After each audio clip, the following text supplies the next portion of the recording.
Assalamualaikum warahmatullahi wabarakatuh, Yai. Waalaikumsalam warahmatullahi wabarakatuh. Monggo, Yai. Bismillahirrahmanirrahim jami'an nahmaduhu wa nastaghfiruhu wa nasta'inuh. Allahumma salli ala sayyidina Muhammadil habibil mahbub syafil ilali mufarijul kurub wa ala alihi wa sahbihi wa barik wa salim ajma'in, amma ba'du. Ila hadratin Nabil Mustafa Sidina Muhammadin sallallahu alaihi wasallam wa ala alihi wa azwajihi wa dhurriyyatihi ajma'in, wa ila hadratin muallifi hadzal kitab syai'ulillahi lana wa lahumul Fatihah. A'udzu billahi minasyaitonir rajim. Bismillahirrahmanirrahim. Alhamdulillahi rabbil alamin. Ar-Rahmanir Rahim Maliki Yaumiddin. Iyyaka na'budu wa iyyaka nasta'in. Shiratal mustaqim. Shiratal ladzina an'amta 'alaihim ghairil maghdubi 'alaihim waladdallin. Amin. Bismillahirrahmanirrahim. Wa an Abi Katsir As-Sahaimi kacerita sang Abi Katsir As-Sahaimi an Abi sang bapake Abi Katsir. Kala ngendikan bapake saal tuwis takon sapa ingsun Abadzarin ing Abu Dzarin, kultu maka takon ingsun duluni mongko nuduhke panjenengane ingsun ala amalin ing atase amal idza amila nalikane nglakoni sapa abdu kawula biklan amal dakhalal jannah mongko mlebu swarga sapa abad. Kala jawab Abu Dzarin sa'altus takon ingsun an dzalik sing mengkono Rasulullah Kanjeng Rasul Muhammad sallallahu alaihi wasallam. Kala mongko dawuh Kanjeng Nabi, tu'minu iku iman billahi, tu'minu iku iman sira billahi Gusti Allah wal yaumil akhir lan iman ing dina akhir. Kultu mongko takon ingsun ya Rasulullah, inna ma'al imani amalan. Inna ma'al imani satanu sertani iman iku amalan ana amal. Kala nyapa Nabi ya radhahu aweh bima kelawan perkara mimma kelawan perkara razaqahu kang wis paring ing ma sinten Allah Gusti Allah. Kultu maka katakan ingsun ya Rasulullah, ara'aita ana ta mboten sumur panjenengan in kana lamun ana iku fakiron fakir layak jidu kang ora nemu ma ing perkara sapa fakir ma ing perkara yardhahu kang aweh biklawan ma. Kala mau jawab Kanjeng Nabi, ya'muru perintah sapa wong bil ma'ruf kelawan bagus wa yanhau lan nglarang anil munkar saing munkar. Lajeng ya Rasulullah, idza fa'ala dzalik dakhal jannah, idza fa'ala nalikane wis nglakoni sapa wong dzalika ing mengkono amalan dakhal jannah napa to nggih mlebu swarga. Kala jawab Kanjeng Nabi, mamin muslimin diono wong Islam yaf'alu kang agawi khaslatan ing tingkah min haula sing mengkono illa akhadhat kecuali ngalap biadi kelawan tangane wong hatta tudkhilau sehingga den lebokake ing wong al jannata ing swarga. Rawahu Tabrani fil Kabir ing dalam kitab Al Kabir wa Ibnu Hibban fi sahihihi wal Hakim qala sahih ala syartil Muslim. Diterangkan dari Abi Katsir As-Sahaimi dari bapaknya. Jadi Abi Katsir dapat dari bapaknya. Berkata Abi Katsir As-Sahaimi, saya bertanya kepada Abu Dzarin Al-Ghifari, wahai Abu Dzarin, tunjukkan padaku suatu amal, jika kulakukan amal itu, jika amal itu dilakukan seorang hamba maka akan masuk surga. Ini tabi'in bertanya kepada sahabat, karena ilmu itu sumbernya dari Rasul Muhammad SAW, diajarkan kepada muridnya, murid Nabi, nah disebut dengan sahabat. Para sahabat ini juga mengajar, muridnya disebut tabi'in.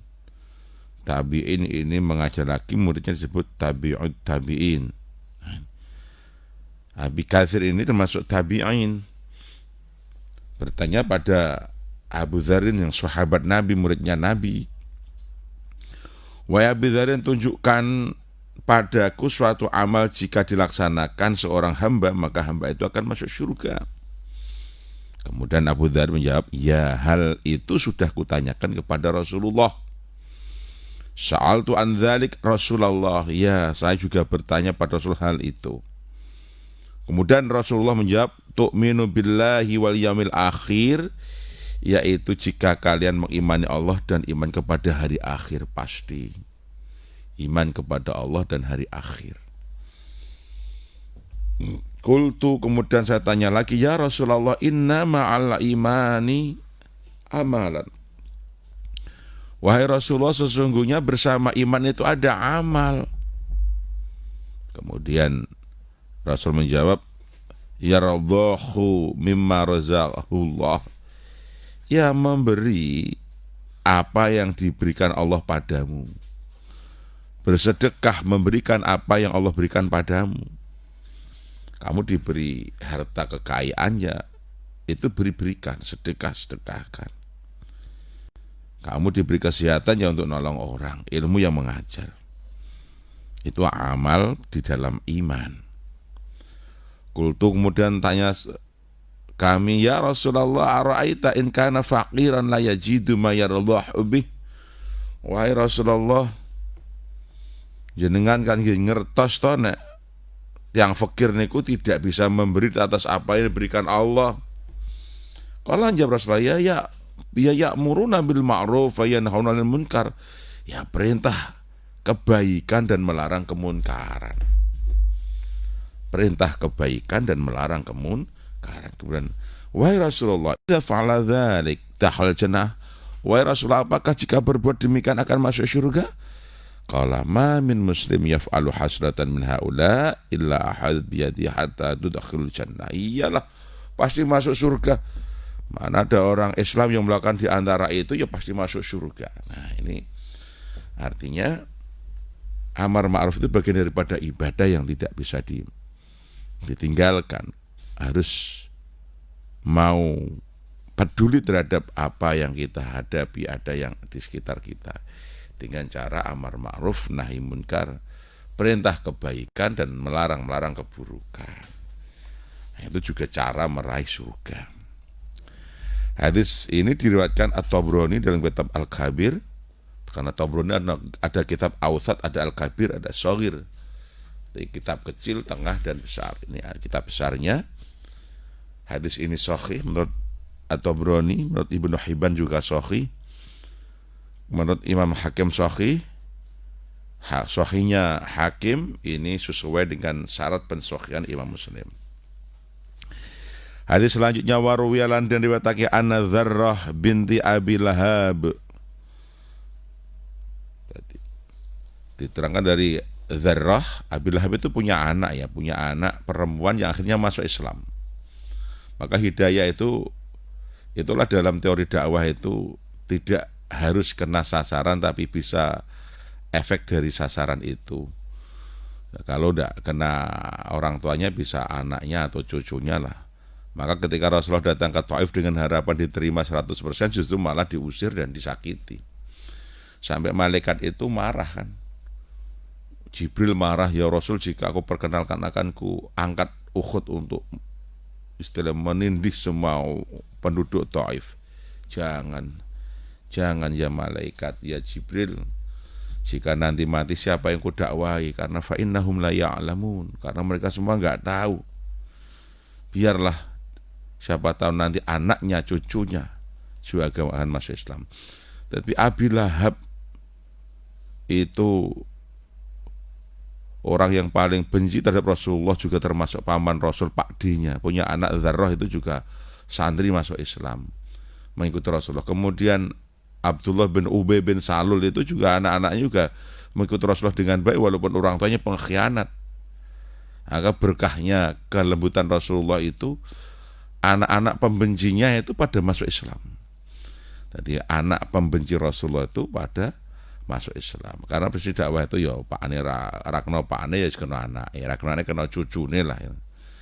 Dan itulah Karena dakwah itu perlu kelembutan dan ngalah istilahnya, karena berkesinambungan itu. Dan termasuk Dzarrah ini mengikuti Rasul Muhammad SAW walaupun bapaknya pembenci Rasul, sampai ada ayat tentang Abu Lahab ini. Dzarrah berkata, kalau ngendikan sinten Dzarrah binti Abu Lahab, kultu takon engsun ya Rasulullah, man khairun nas, man utai sapa to khairun nas, utai sak bagus menungso. Kala jawuh Kanjeng Nabi, Kanjeng Rasul, ataqahum, luweh takwane menungso li Rabbi azza wa jalla, ketuwi pangeran kang mau agung lan luhur. Wa ausaluhum, lan luweh silaturahim menungso, wa ausaluhum, lan luweh nyambunge menungso lir rahim, ketuwi keseduluran. Wa amruhum, lan perintah menungso bil ma'ruf lawan ma'ruf, wa anhahum, lan larang menungso anil munkar sing munkar. Rawahu Abu Syekh fi Kitabits Tsawab wal Baihaqi fi Zuhdil Kabir wa ghairi. Diriwayatkan dari Abu Syekh dalam kitab Ats-Tsawab, diriwayat Al-Baihaqi dalam bab zuhud. Dalam bab zuhud. Nah, ini Dzarrah, seorang wanita anak Abu Lahab ini bertanya kepada Rasulullah, "Jeng Rasul, manusia yang paling baik itu yang bagaimana?" Nabi menjawab, yang paling takwanya kepada Allah azza wa jalla. Itu orang yang paling baik, paling takwa kepada Allah. Kemudian yang paling pandai bersilaturahim. Bersilaturahim bukan datang ya, silaturahim bermakna menjalin hubungan kerukunan, itu namanya silaturahim. Sementara kita itu masih banyak memahami kalau silaturahim datang ke rumah orang namanya bersilaturahim. Jadi datang ke rumah orang itu ya bagian daripada silaturahim. Ya bagian, karena ya datang itu ya sowan, yang menjalin, merajut kerukunan. Itu silah, itu nyambung, rahim kasih sayang, menyambung kasih sayang. Jadi menyambung, menjaga, memelihara kerukunan terhadap saudara seagama, segen atau sebangsa, setanah air, ini namanya silaturahim. Yang paling pandai menjalin hubungan kerukunan itu adalah orang yang paling baik. Ya Pak RT lah, bikin satu kerukunan, rukun tetangga. Jadi RT itu acara ya silaturahim, RT-nan itu silaturahim, menjalin kerukunan antar warga tetangga, satu RT atau satu RW, rukun warga atau satu desa, satu kecamatan, kabupaten, provinsi, senegara, lintas negara. Ini yang paling baik. Maka wali-wali itu programnya sudah tidak mulang wudhu, mulang sholat, tapi wali-wali itu programnya yang mengajarkan kasih sayang, menciptakan kedamaian, yaitu wali. Di antaranya menjaga kerukunan, bukan hanya yang seagama tapi sebangsa, bahkan semanusia.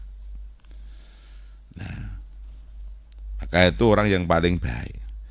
Kemudian yang paling baik lagi itu ya wa amaruhum bi ma'rufi wa anhahum anil munkari. Ya, yang paling pandai di antara mereka untuk perintah kebaikan dan melarang kemunkaran. Yang paling pandai beramar ma'ruf nahi munkar. Nah, maka harus ikutlah andil menjaga kelestarian dunia dengan amar ma'ruf nahi munkar. Jangan menjadi orang yang apatis, jangan jadi orang yang egois, jangan jadi manusia, ya orang atau manusia yang beragama Islam apalagi, tapi tidak punya empati terhadap situasi, tidak punya kepedulian, kepekaan. Sehingga ada apa sebuah kono swarga neraka bongkok-bongkok, ini sebetulnya tidak benar. Rasulullah itu menjadi Rasul itu sudah ditandai dengan punya kepekaan sosial tinggi.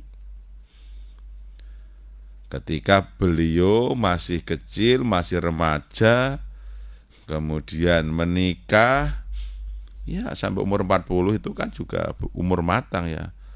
Hidup di tengah masyarakat, yang masyarakatnya itu berbudaya yang na'udzubillah kelewat mundur, punya kebiasaan buruk, perjudian di tengah masyarakat, hal yang lumrah, perzinahan, pembunuhan, perampokan, ya mabuk.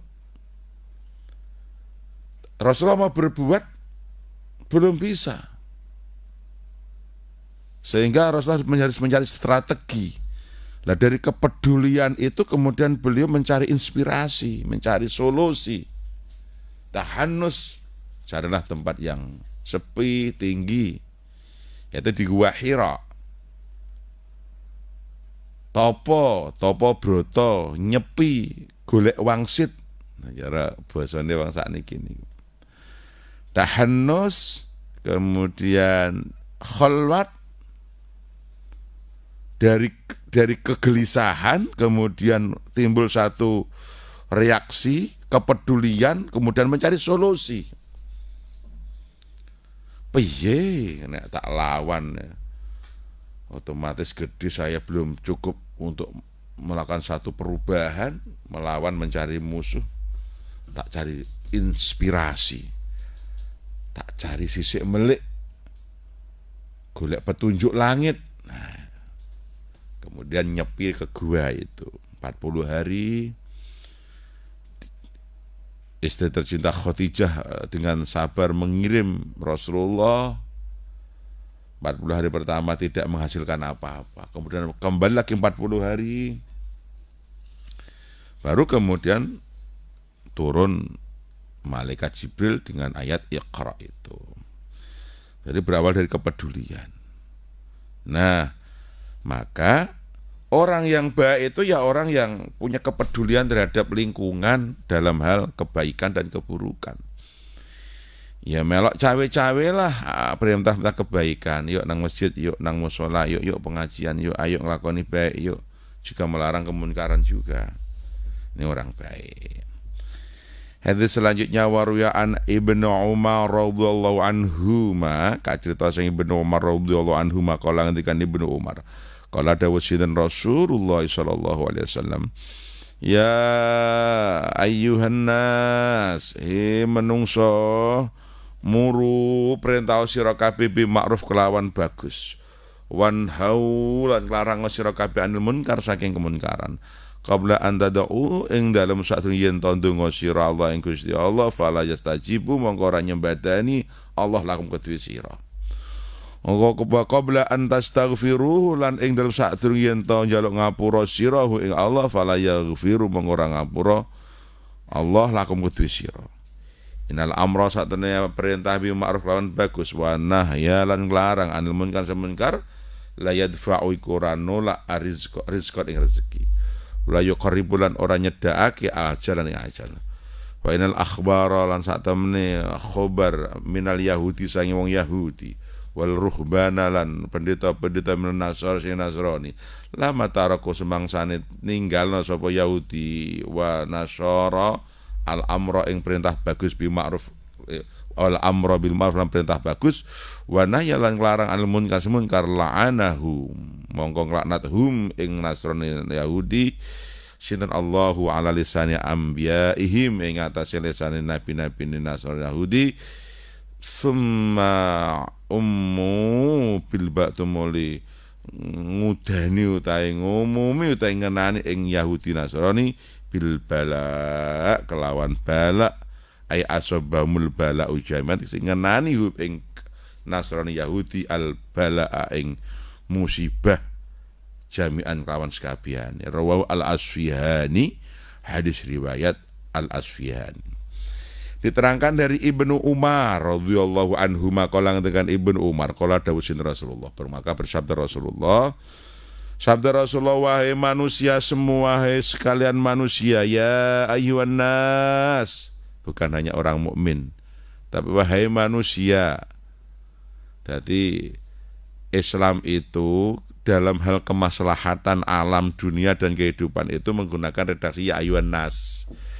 Tapi kalau mengarah pada surga, pada orientasi akhirat yang terjanjikan seperti ya ayyuhalladzina amanu. Quran juga demikian, ketika Quran itu Allah berbicara terhadap orang yang iman kepadanya maksud ya ayyuhalladzina amanu. Tapi ketika Allah memerintahkan pada hal yang membawa kemaslahatan dunia maka ya ayyuhan nas. Allah ketika perintah pada orang mukmin ya amanu ya Allah, kalau kepada non-Islam ya Rabbakum, pangeran Tuhanmu. Itu Masya Allah, demokratisnya Allah sedemikian rupa. Jadi artinya Allah dan Rasulullah itu sudah mengajarkan toleransi terhadap orang yang beragama itu sendiri. Kalau menyebut orang yang amanu ya mesti ittaqullaha ya ayyuhalladzina amanu taqullaha, wahai orang mukmin takutlah pada Allah. Ya, tapi kalau ya ayyuhan nas ya ittaqu rabbakum, wahai manusia takutlah pada Tuhanmu. Allah itu mengajari toleransi beragama. Jadi Allah ketika menyebut orang yang tidak mengenal Allah ya kamu tetap harus takut kepada Tuhanmu. Tapi yang takut kepada Allah ya kepada Allah. Wahai orang mukmin yang sudah iman kepada Allah. Sama tentang perintah-perintah itu yang berhubungan dengan kemaslahatan dunia ya ayyuhan nas, wahai manusia. Tapi kalau terhadap unsur syariat ya ayyuhalladzina amanu, wahai orang yang beriman. Nah, ini. Wahai manusia, perintahlah kebaikan dan melaranglah kemunkaran. Sebelum Allah tidak mengijabah doa-doa kalian, sebelum Allah tidak mengampuni dosa-dosa kalian. Karena sesungguhnya amar ma'ruf nahi munkar itu menjadikan rezekimu tidak ditolak, menjadikan ajalmu tidak dekat. Mafhumnya, amar ma'ruf itu menjadikan rezeki, menjadikan umur panjang.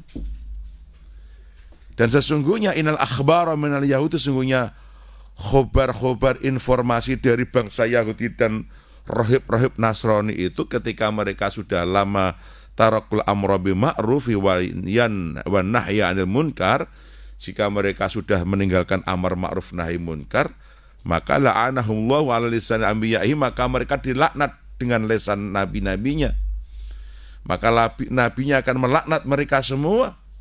Tsumma ummu bil balak, kemudian Allah menurunkan balak dan kena semua.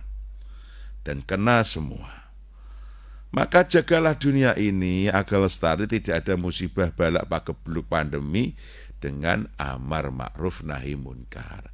Maka wal takum minkum ummati yad'una ilal khair ta'muruna bil ma'ruf wa tanhauna 'anil munkar wa ulaika humul muflihun. Maka harus ada di antara umat itu yang perintah-perintah kebaikan, larang-larang keburukan, dan yang mau itulah yang beruntung. Maka kalau kita ingin beruntung, rezeki kita lancar, umur kita panjang, ya amar ma'ruf nahi munkar sebatas kemampuan masing-masing. Karena takwa itu ya ittaqullaha mastata'tum, sak kemampuane, kuatnya apa, bisanya apa, atau sesuai dengan domainnya masing-masing. Yang gagah kuat rusot dengan tenaganya, yang alim pintar dengan ilmunya, yang kaya raya harta benda ya dengan harta bendanya, yang apalagi yang fakir ya dengan doanya. Nah, itu serangkaian itu. Hadis selanjutnya warawiya an Anas bin Malik radhiyallahu anhu. Diterangkan dari Anas bin Malik radhiyallahu semoga paring ridha sinten Allah taala anhu ing Anas bin Malik. Anna Rasulullah, saat ini Kanjeng Rasul Muhammad sallallahu alaihi wasallam qala ngendikan Kanjeng Rasul, la tazalu, ora lebar-lebar apa la ilaha illallah, lafaz la ilaha illallah tanfa manfaati man wong kolah kang ngucapake la ilaha illallah.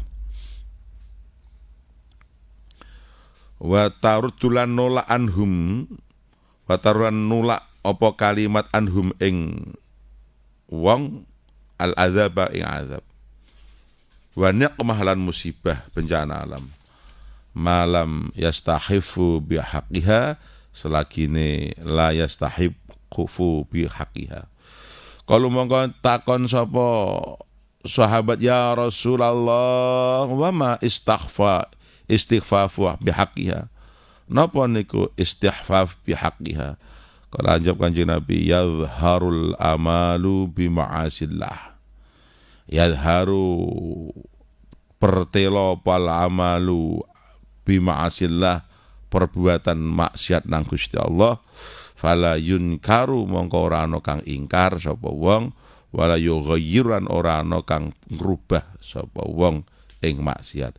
Rawa al-Asfihani aidzan.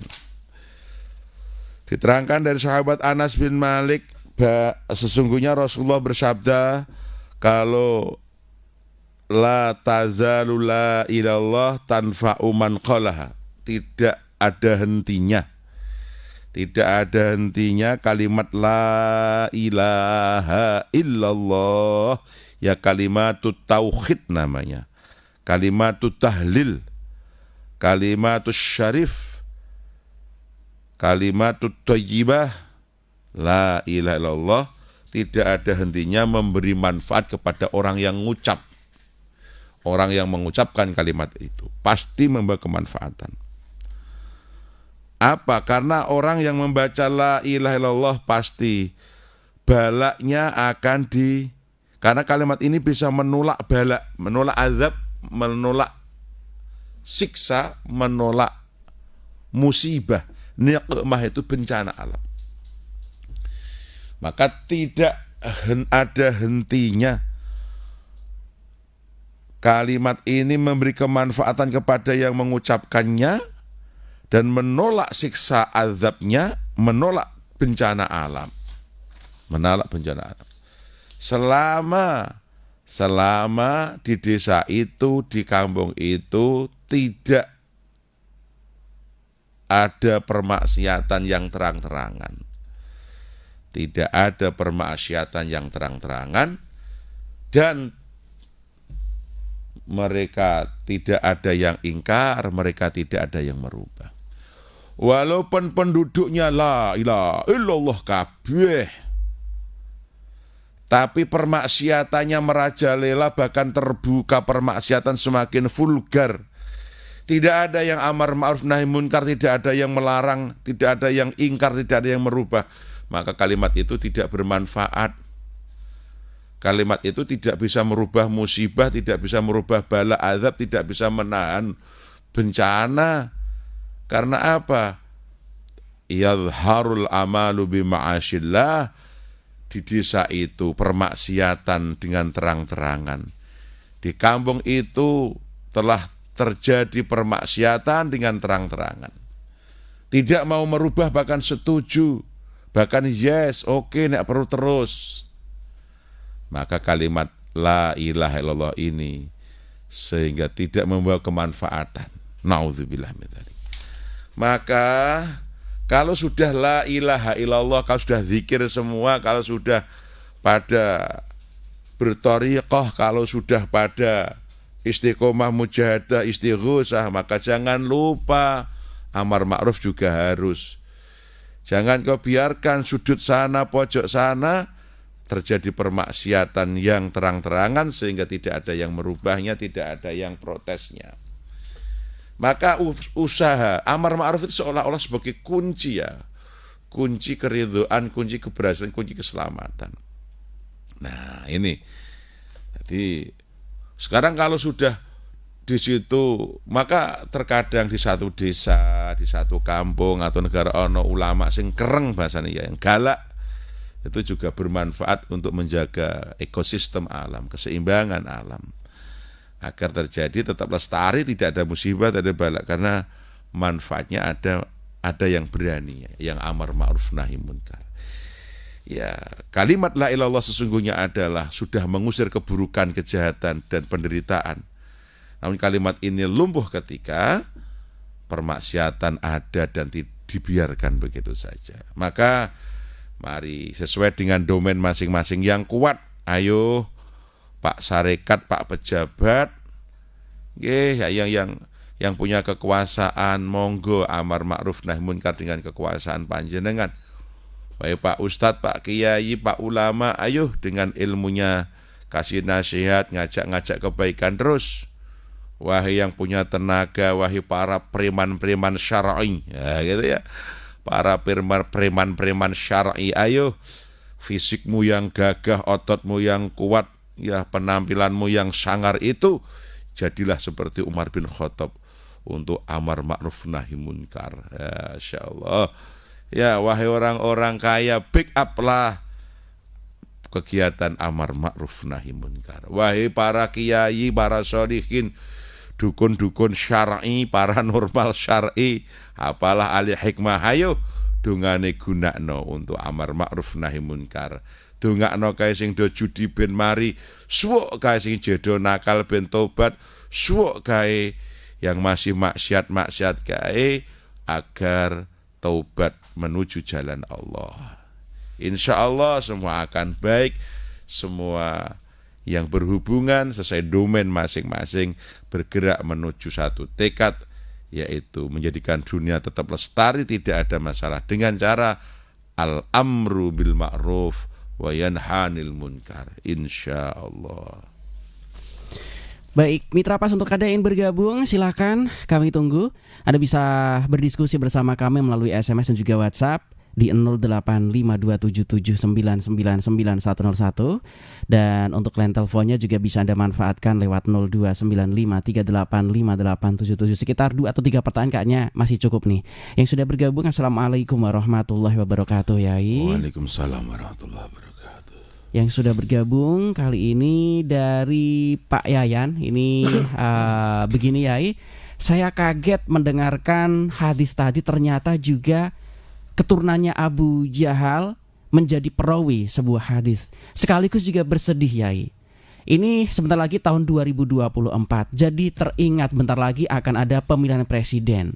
Pemilihan presiden tahun yang kemarin, Yai, beda pandangan politik saja. Loh, kok sampai ada gerakan tidak mensolati orang yang pandangan politiknya beda. Padahal jelas-jelas bahwa orang itu juga masih muslim, masih ikut Jumatan, masih ikut kadang juga sholat berjamaah di masjid tersebut. Loh, kok sampai seperti itu? Kemudian yang saya takutkan nanti 2024 jangan-jangan akan ada gerakan seperti ini lagi. Mungkin mereka juga akan shock dan kaget ketika melihat di Bumi Pati ini bapaknya aktivis di Partai A, anaknya sukanya Partai C, menantunya nyoblosnya Partai D. Mungkin mereka akan kaget melihat indahnya Pati. Mohon mencerahnya, semoga nanti akan ada yang pasang badan katanya. Mohon mencerahnya, ya. Ya, harus ada yang mengingatkan, ayo berpolitik yang benar, yang sehat. Politik itu alat, ya politik itu alat untuk menuju kekuasaan. Politik itu cara untuk menggapai kekuasaan. Ketika kita berkuasa, kita bisa melakukan banyak hal. Kita bukan hanya menonton, mengkritiki dan geremengan, tapi bisa berbuat untuk amar ma'ruf nahi munkar. Jadi monggo berpolitik, monggo cari jadi menjadi apalah, jadi legislasi silahkan, ya, jadi eksekutif silahkan, monggo semua. Negara ini harus dihuni orang-orang baik. Wahai para kiai, para gus, para ustadz, monggo sarang-sarang di 2004 berpolitiklah. Ya, ikutlah, bergabung, jangan jadi penonton. Tapi saya biarlah yang penonton nanti, ya. Saya akan penonton, saya akan menjadi komentator saja saya. Ya, saya akan jadi tukang ingat mawon. Tapi yang lain silahkan. Yang punya keahlian, monggo. Dewan parlemen itu harus diisi orang-orang solih. Santri-santri, kalau dulu santri tidak mau berpolitik, kenapa? Karena apa istilahnya, basa kasarane itu dikadalin, diapusi, ya, dibodohin dengan cara nek kiai berpolitik, kiai kotor. Tidak, itu adalah propaganda agar kiai tidak ikut berpolitik, sehingga perpolitikan diisi orang-orang jahat, orang-orang buruk. Santri kok berpolitik, santri elek. Keliru sampean begitu. Itu propaganda kaum nasionalis agar parlemen dikuasai orang-orang nakal. Bandar-bandar dadu, bandar-bandar maksiat. Nah, maka monggo Kang Santri, alumni-alumni Timur Tengah, alumni pesantren-pesantren, alumni universitas ternama Indonesia, ayo jangan hanya pengen kerja di pabrik, di birokrasi, ayo berpolitik rame-rame. Artinya apa berpolitik? Ayo masuk dalam sistem, yang sistem ini akan menghantarkan panjenengan ikut ngurus negara. Ikut ngurus negara dalam wilayah masing-masing. Kalau jenengan menjadi dewan, baik di daerah, wilayah atau pusat, jenengan akan menjadi legislator, bisa menjadi ikut ngawasi berjalannya pemerintahan ini dengan baik, bisa ikut nganggarke dan bisa ikut gawe hukum, gawe peraturan. Kalau jenengan masuk nenggone eksekutif, silahkan jenengan yang ketuanya yang ngatur keuangane, yang bikin program, jalankan pemerintahan dengan baik. Untuk apa? Amar ma'ruf nahi munkar. Kalau jenengan mau masuk ke yudikatif, silahkan tegakkan hukum. Ya, jadi wasit, ya silahkan. Masya Allah, semua niatkan untuk amar ma'ruf nahi munkar. Cuma berpolitiklah yang benar dan baik. Nah, dalam rangka Indonesia ini yang baru digembar-gemburkan, tidak melakukan politik identitas, artinya membawa atas nama kelompok untuk berpolitik dalam sistem demokrasi. Nah, dalam sistem demokrasi artinya dalam sistem demokrasi semua punya hak dan suara yang sama. Setiap warga negara punya hak dan kewajiban yang sama. Bisa memilih dan dipilih, bisa menyalonkan dan dicalonkan, bisa mendukung dan didukung. Sehingga jangan karena alasan beda agama kemudian jadikan alat untuk memusuhi dalam rangka berpolitik. Jangan hanya karena beda pilihan politik kemudian melarang, bahkan syariat diikutkan, agama disalahgunakan. Ini namanya politisi jahat. Kalau politisi berarti orangnya, oknumnya. Ini politisi jahat, politisi hitam yang menghalalkan berbagai macam cara untuk meraih kekuasaannya. Dan ini yang harus kita perangi bersama-sama dalam rangka juga amar ma'ruf nahi munkar. Karena ketika kemunkaran telah terjadi, ketidakadilan telah terjadi di mana-mana, dan kita hanya mendiamkan, jangan salahkan ketika banjir akan menggulung seluruh warga kota dan desa. Jangan salahkan gunung akan meletus dan meluluh lantahkan kehidupan untuk kesemuanya. Jangan salahkan ketika bumi ini murka. Maka jangan biarkan ketika terjadi kezaliman termasuk politik identitas, ya dalam rangka demokrasi loh. Oh ya, setiap orang punya identitas, monggo, tapi dalam rangka demokrasi tidak demikian undang-undangnya. Dalam rangka berdemokrasi maka setiap warga bangsa punya hak yang sama. Baik apapun agamanya, kelompoknya, partai politiknya, semua warga bangsa punya hak yang sama. Punya hak untuk dicalonkan dan menyalonkan, memilih dan dipilih, mencoblos dan dicoblos. Apapun jangan permasalahkan itu agamanya apa, kelompoknya apa. Nah, maka dalam wilayah itu biasanya disebut dengan black campaign, kampanye hitam, artinya mengajak dengan cara yang zalim, yang batil, sampai bikin jargon, beda pilihan, jangan disolati, memilih sama dengan kafir. Ini adanya orang-orang jahat yang ikut berpolitik. Kejahatan agama, kejahatan yang paling jahat adalah ketika agama dijadikan sarana untuk melakukan satu kejahatan. Itu kejahatan yang paling jahat, zalim yang paling zalim. Dan hal ini ketika terjadi, ini mengerikan. Maka sadarlah wahai anak bangsa, di 2004 nanti silahkan berpolitik dengan politik yang santun, mengedepankan etika ketimuran.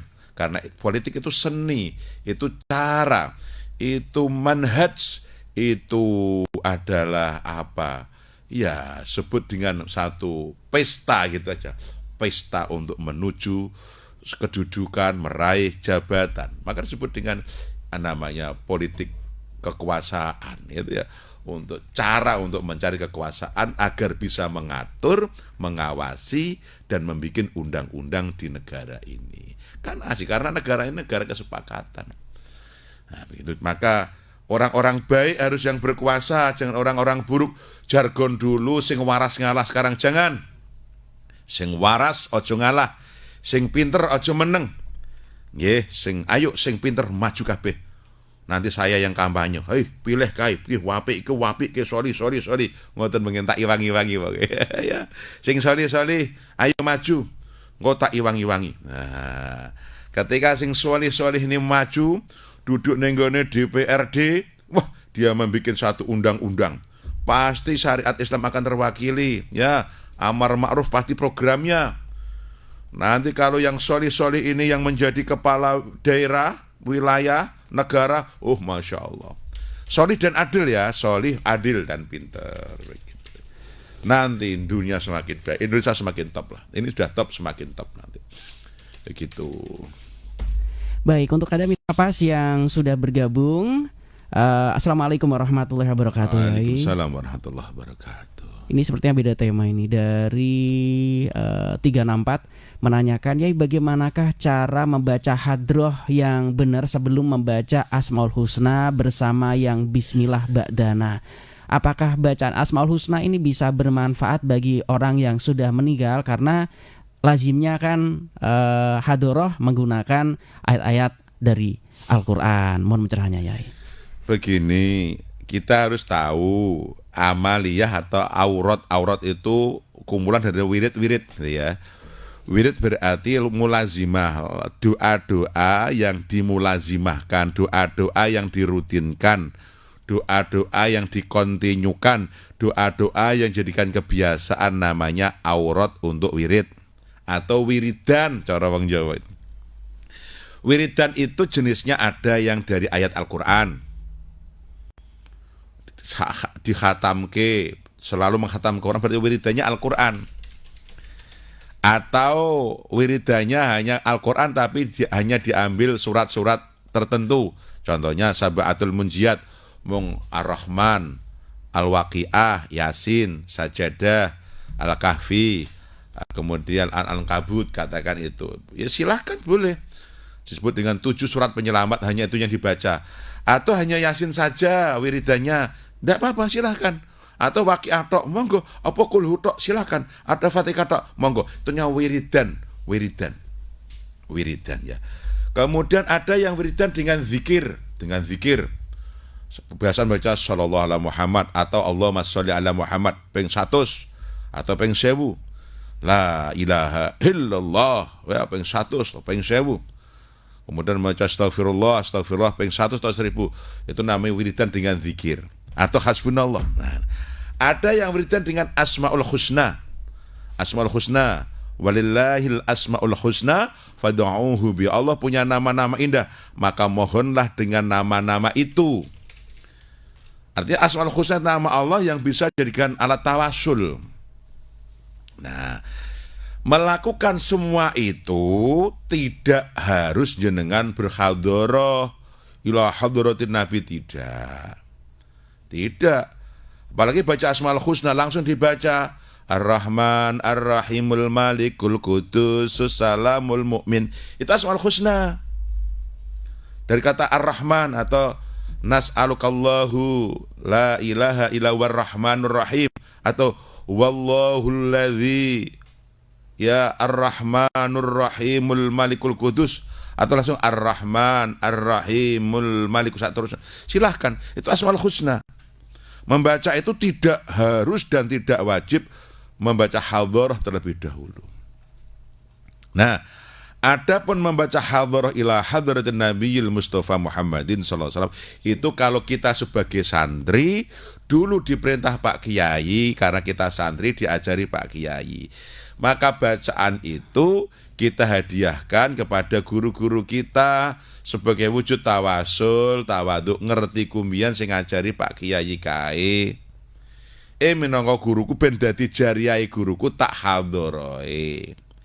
Itu sebetulnya adalah adab, mohon maaf ya, adab tata krama, bukan adab, etika sebagai santri yang takzim, sehingga dalam amaliyah wiridnya, zikirnya itu mengingat kebaikan orang-orang dahulu yang mengajarinya, mengingat Rasulullah, sahabat-sahabat Nabi, para ulama-ulama, ya sampai ke guru kita, begitu. Sehingga timbullah redaksi yang seperti yang disebut dengan hadoroh, gitu ya. Menghadorohkan itu menghadirkan, memberikan, menghadiahkan, memberikan amal kebaikan itu kepada guru-guru kita. Ila hadratin Nabiyil Mustafa, artinya kuhaturkan bacaanku ini kepada Kanjeng Nabi Al-Mustafa wa ala alihi washabi. Tsumma ila hadrati, kemudian kuhaturkan bacaan Fatihahku ini kepada Sultan Aulia Syekh Abdul Qadir. Kenapa Syekh Abdul Qadir? Karena jalur Islamnya orang Jawa itu melalui Syekh Abdul Qadir Al-Jilani. Sehingga banyak aurat dan doa itu ya dari beliau. Maka adabnya orang sekarang, santri yang memang sami'na wa ata'na tadi terhadap para gurunya, menghadiahkan kebaikan kepada yang menghantarkan. Kemudian summa ila hadri jami'i auliyaillah, dan seterusnya. Kemudian saya haturkan bacaan Fatihahku ini dengan seluruh wali-walinya Allah fil Jawa wal Madura wal Bali, yang ada di Jawa, Madura, Bali, wah, dan semuanya. Ayo. Kemudian gitu kan? Kemudian wa ila hadra jami'il ustadzina wal masyayikh, kemudian kuhaturkan bacaan Fatihahku ini dan kebaikan ini kepada guru-guru saya, ustadz saya, ulama saya, kepada orang tua kami dan yang mengajari kami. Al-Fatihah. Al-Fatihah itu sebetulnya sampean berdoa dalam misi lain. Adab tawadhu wong saiki yang maunya ndak tahu apa-apa kemudian diajari guru, yang maune kurang arti apa-apa kemudian diajar, maka adab tawadhu'nya, kebaikan guru-guru kita itu kita kasih doa suratul Fatihah, kita kontak dengan suratul Fatihah, kita bagilah kesolehan yang kita lakukan Fatihah, dan jenengan kemudian baru membaca. Itu bagian daripada tawasul beramal baik sebelum berdoa.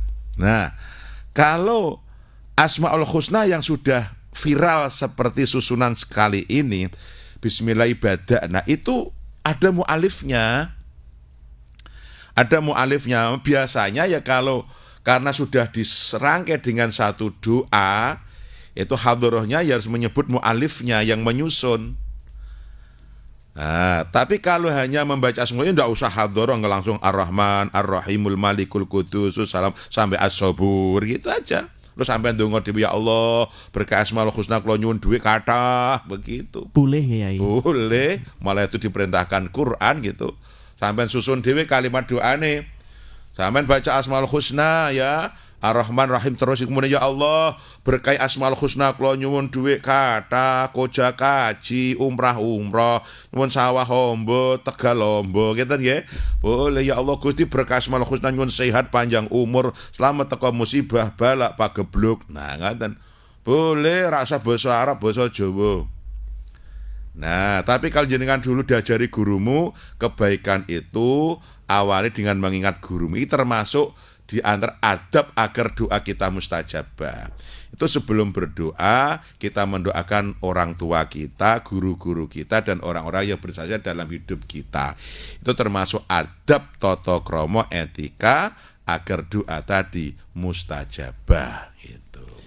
Baik. Karena untuk suatu peribadatan ini juga butuh sarana berupa uang untuk beli kain sarung yang suci, beli sabun-sabun untuk mensucikan dan lain sebagainya. Dan kadang juga air juga beli ya. Juga ini butuh adab dan etika. baik. Tapi jangan kencang-kencang doanya, biasa saja. Ada telepon yang sudah masuk di 3858877. Assalamualaikum Pak Sofyan Pati. Waalaikumsalam. Dengan siapa di mana Bapak? Saya dari Kertomelo dari Pak Kastubi. Monggo Pak Kastubi. Mau numpang tanya pada Pak Ustaz. Assalamualaikum Pak Ustaz. Assalamualaikum warahmatullahi wabarakatuh. Pertanyaan saya begini Pak. Haji dan umroh itu kalau dilihat dari bobot pahalanya itu bobot yang mana Pak Ustaz? Karena kalau kita pergi haji kan menunggu sampai 30 tahun, maka bisa sempat.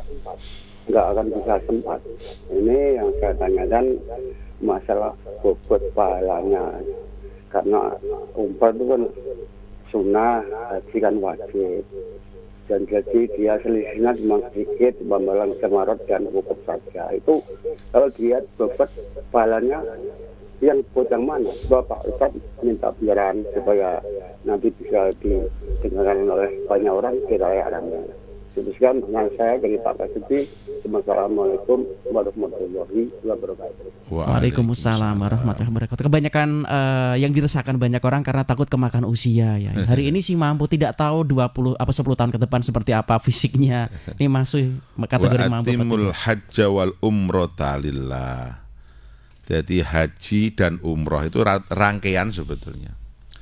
Orang kalau haji pasti umroh karena wajib dia umroh. Maka bentuknya haji itu kan ada yang haji ifrad, tamattu dan qiron. Itu perbedaannya adalah peletakan umrohnya itu dipisahkan dengan mikot yang berbeda, atau dengan mikot yang sama sekaligus melaksanakan haji dan umroh, atau haji dulu baru umroh. Itu bentuknya demikian. Tapi kalau orang haji pasti wajib umroh. Kalau orang umroh tidak bisa haji. Karena umroh itu dalam pengertian fikihnya umroh itu al-ibadatu fi baitillah yabda'u bil miqat ya wa yahtatimu wa yabda'u bil ikhrami al-ikhramu bil al-ikhramu kemudian yahtatimu bil khulq.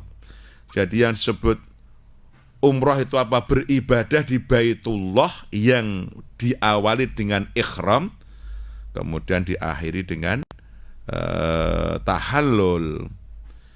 Jadi orang umrah itu beribadah di Baitullah itu berarti di area Ka'bah itu. Yang dimulai dengan ikhram dari mikotnya. Mikotnya di mana kalau dia domisili di kota Mekah ya ngambilnya di Tam'in atau Ji'rona atau Hudaybiyah. Ya biasanya dekat. Kalau dari Mekah sana, dari Medina ya dia ngambilnya dari Bir Ali. Kalau dari orang Mekah ya di Tam'in situ. Kalau orang dari luar sana bisa melalui mana jalur yang dilewat. Jadi mikot itu semacam start untuk memulai sesuai jalur jalan yang dilewati. Taruhlah kita itu mau ke alun-alun sini. Orang kalau mau ke alun-alun itu berarti kalau orang dari timur berarti dia harus ambil startnya ya di Juwana sana gitu. Kalau orang dari selatan ya ambil startnya yang nenggone Tanjang kono. Kalau orang utara ya ngambil startnya dari Tranggil gitu.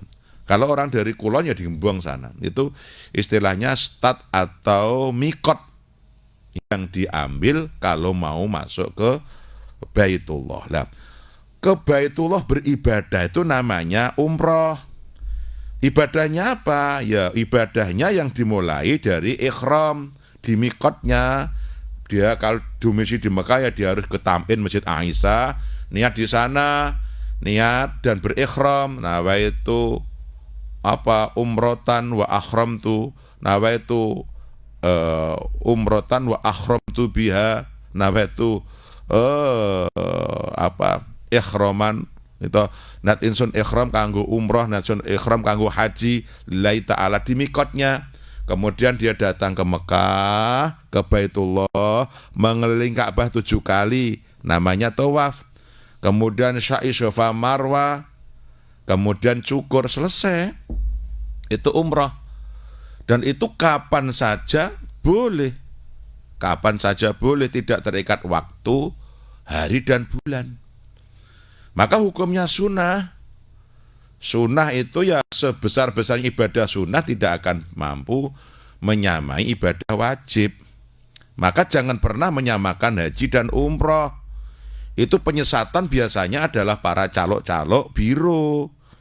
Para calok biro umroh itu wis to umroh sik nek penting pernah bendang payung kajimu suwe.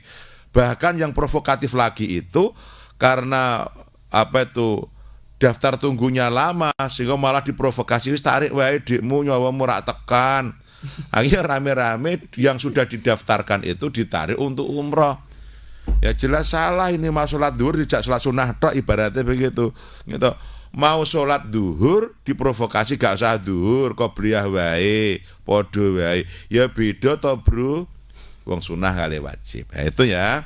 Jadi itulah kalau haji itu menunggu momentum bulan hari. Karena haji itu pelaksanaannya di Arafah. Al-Hajjul Arafah. Haji itu di Arafah. Selain dia tadi umroh dulu katakan, berarti itu kemudian sambil menunggu datangnya haji, kemudian kapan datangnya haji?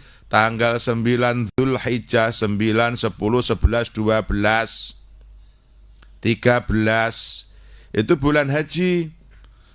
Nah, kalau dia ada di Mekah Madinah dulu, kemudian dia umroh dulu. Oke, kemudian sambil menunggu tanggal 8 Dzulhijjah. Kalau 8 Dzulhijjah kemudian dia mengambil mikot toko Mekah situ. Kemudian dia berangkat ke Arafah tanggal 8, menunggu tanggal 9 wukuf. Ya, dari zuhur sampai maghrib, kemudian bergerak di Muzdalifah sampai tengah malam atau fajar, kemudian beralih ke Mina untuk Jamarat 3 hari. Kalau nafar tsani disempurnakan nafarnya, berarti begitu malam takbir itu di sana Jamarat SUE, kemudian lagi 3 hari di nafar tsani. Kalau yang tanazul dia begitu malam takbiratul ihram, kemudian dia selesaikan, kemudian dia ditutup dengan umroh, dengan tawaf ifadah. Nah, maka dia bayar dam. Yang model tadi yang tamattu juga bayar dam dengan menyembelih kambing atau onta gitu. Itu beda, jadi pahalanya ya terpaut beda, kangelane beda. Ya, bedanya nggih wakih gitu loh. Orang haji orang umrah tidak pernah merasakan wukuf. Tidak di Muzdalifah, tidak di Mina, tidak Jamarat, tidak ada tawaf ifadah. Ya banyak hal yang umrah itu baru sedikit ibadah, mengibadah di masjid tok itu. Yang ibadahnya tawaf dan sa'i. Kalau haji pasti umrah dan ada rangkaian berapa hari yang berat itu, yang 4 hari itu dari Arafah, Muzdalifah, Mina itu. Ya, jadi jangan pernah punya anggapan dan pernah menyamakan, kecuali itu ada calok biru yang berani menyamakan. Wah, serak popo umroh sik nek wis. Kalau perbandingannya begitu, iya ya umroh sik. Kalau mampu ya mengumroh dulu, karena itu disunahkan kapan saja. Lah punya uang. Lah umroh syaratnya ya istitoah, haji juga demikian. Nah, cuma kalau haji itu momentum karena sifatnya menunggu setahun sekali baru ada. Untuk sekarang ada peraturan dibatasi karena mengingat kapasitas masjid dan kapasitas Arafah agar manusia termanusiakan. Andai kan tidak ada kuota, ya orang yang haji bisa puluhan juta dan itu berpotensi membawa mafsadah. Contohnya nanti kalau Jamarat, karena terowongan itu juga terbatas untuk dilintasi orang. Sekarang kalau orang 20 juta datang semua, bisa uyel-uyelan di sana dan itu membahayakan nyawa. Dulu pernah ada tragedi dan juga. Pernah banyak tragedi demikian itu. Maka pemerintah Arab Saudi punya kepentingan agar wong haji ini nyaman, salamet, maka dibatasi karena kemampuan lokasi itu kemampuan daya tampungnya itu terbatas, sehingga pakai kuota itu istilahnya. Karena yang haji bukan hanya orang Indonesia, dan Indonesia termasuk ini jamaah haji yang paling banyak sak dunya, itu orang Indonesia. Jadi kuotanya paling banyak karena kuota itu sudah diatur sesuai banyaknya penduduknya.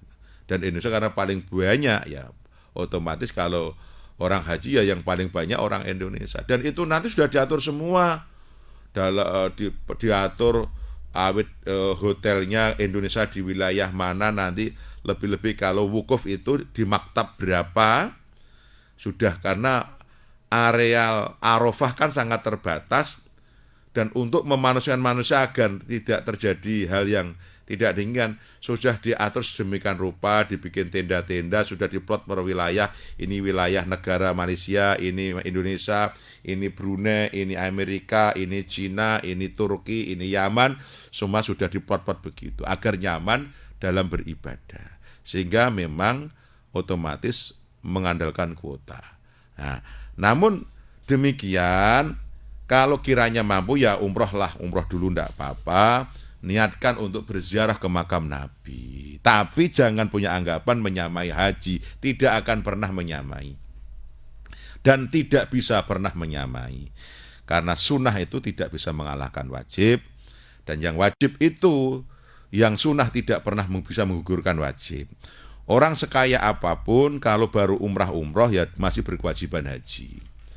Begitu Pak Ye. Jadi prioritaskan haji dulu, daftarlah. Adapun mangkatnya terserah Allah, yang penting pun daftar, nanti Allah yang ngatur gitu. Dan kita juga bersyukur hidup di Indonesia karena peribadatan haji ini kan masih disupport oleh pemerintah, ya, ada subsidi. Kemudian sampai jemaah dari Malaysia aja iri karena tergolong masih terjangkau, bukan murah tapi terjangkau nggak ya? Iya. Indonesia ini kita bersyukur di negara, berterima kasih pada pemerintah kita. Pemerintah kita dalam hal ini adalah Kementerian Agama dan Dirjen Haji yang telah mengatur kesemuanya, dan tentunya juga DPR, ya, karena ketika negara itu mensubsidi menggunakan APBN kan atas izin juga dan persetujuan DPR. Usulan DPR karena orang-orang benar berpolitik ya. Persetujuan. Karena ketika penganggaran, jadi pemerintah dalam hal ini pemerintah berarti kementerian punya program untuk haji, butuh dana subsidian. Itu kan berarti proposalnya yang mengajukan menteri. Kemudian diajukan kepada ke DPR kan. Aku di program ini njaluk bantuan dana APBN untuk bantu haji sekian, gimana? Ya wis cocok, oke. DPR ngedek, mas jadi. Kalau DPR nggak setuju ya nggak bisa mengeluarkan uang kan? Nggak dapat subsidi. Karena di antara fungsi DPR adalah untuk penganggaran juga. Jadi seluruh pengeluaran anggaran APBN itu tanpa persetujuan DPR ya tidak akan bisa. Seperti kasus kemarin katakan. Kasus kemarin itu pemerintah Indonesia harus mensubsidi jamaah haji yang diberangkatkan 100.000 jamaah itu dengan nilai 1,5 triliun. 1,5 triliun bukan uang sedikit kan. Itu diberikan untuk mensubsidi jamaah haji yang kemarin berangkat. Dan itu disetujui oleh Komisi 8 DPR RI. Itu kalau Komisi 8 tidak menyetujui ya tidak bisa, pemerintah tidak mampu memberangkatkan jamaah haji. Loh kok tidak mampu itu bagaimana? Kan sudah membayar. Bayaran kita, uangnya rakyat ini sedikit, tidak cukup kalau untuk beribadah haji. Jadi uang kita tidak cukup, uang pendaftaran 25 kemudian nanti diputuskan kemarin menjadi 41, itu tidak cukup kalau untuk pergi haji. Bayangkan ke pesawat pulang pergi sudah berapa, tinggal di sana serata 1 bulan itu berapa, tidurnya di hotel sekarang, di hotel. Kemudian belum fasilitas mobilitas untuk pergi ke masjid itu ada mobilitas bus sholawat, itu berapa selama 1 bulan. Makan 3 kali itu berapa. Tambah lagi pemerintah Arab Saudi punya kebijakan yang melaksanakan haji untuk masuk ke Armuzna, Arafah, Muzdalifah, Mina, itu wajib membayar tasreh sebesar 25 real, 25.000 selawewu real Per jamaah. per orang per jamaah. Dan pengumuman itu diumumkan untuk Pati itu 3 hari sebelum pemberangkatan kloter pertama. Mak jegagi nggak ya? 3 hari. Kalau kejegagi, otomatis pemerintah lagi nek cor pemerintah ora sugih, ora bakal kuat ngangkat no. Akhirnya pemerintah Indonesia mensubsidi rakyatnya yang akan haji, walaupun pemberangkatan separuh atau hanya 50% dari jatah haji yang diberangkatkan. Dengan nominal nilai 1,5 triliun, 1,5 triliun itu tukokno kerupuk piro berai itu untuk orang haji. Nah, itulah fungsi kita punya negara, fungsi kita punya pemerintahan yang ngerti tentang kebutuhan. Kalau ndak akan Komisi 8 orang ngedok, nggak akan cair. Menteri Agama ya bingung, Pak Presiden ya bingung. Karena butuh support nggih. Ya, butuh rekan Kerja. mengawal kerja namanya legislasi itu, legislator atau dewan itu. Kalau santrinya nggak jadi DPR nggak gedok ya repot. Nah, Makanya santri-santri silahkan besok nyalon. iya, dan sampai hal ini bikin Malaysia wah ngiri. Jamaah Malaysia nggak ya? Ya, kita tidak ditarik tambahan untuk membayar tasreh, tapi diberikan negara mereka harus membayar sehingga mereka terbebani dengan nilai yang tinggi ON-nya sana. Jadi berbanding 100% kenaikannya dengan kita itu, dan fasilitas yang dipangkas tidak seperti itu. Mereka makanannya 2 kali, kita 3 kali, mereka 30 hari, kita 40 hari dengan pembayaran yang tetap stabil itu karena sudah disubsidi negara. Itu kan ya kita, warga kita berterima kasihlah dengan pemerintahan ya, apa lebih umat Islam yang sudah haji, dan itu bukan yang sekarang, yang dulu-dulu juga demikian. Begitu. Oke, Mitra Pas. Jadi apabila ada retorika yang mengatakan bahwa pemerintah togut, silahkan Anda lawan. Cerdaslah Mitra Pas ya.